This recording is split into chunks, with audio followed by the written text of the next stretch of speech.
Sederalun puluhan anggota Komite Peralihan Aceh Wilayah 013 Blangpidi dan pengurus DPW Partai Aceh Kabupaten Aceh Barat Daya Senin menurunkan sejumlah baliho dan spanduk bakal calon bupati dari Partai Aceh. Penurunan dilakukan pada baliho maupun spanduk yang dipasangkan di sejumlah tempat umum dan posko pemenangan. Adapun baliho dan spanduk balon yang diturunkan adalah milik Zainal Chot, AM Nasir, Muhammad Ansar, dan Erwanto. Intinya demi persatuan dan kesatuan Partai PA.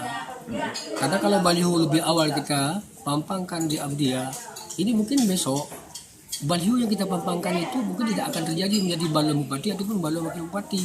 Tapi alangkah baiknya kita turunkan dulu, besok setelah kita musyawarah akan kita naikkan kembali. Itu intinya. Demi persatuan dan kesatuan.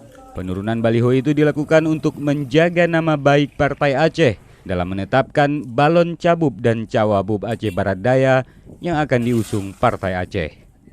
Dari Blangpidi, Rahmat Saputra, Serambi On TV.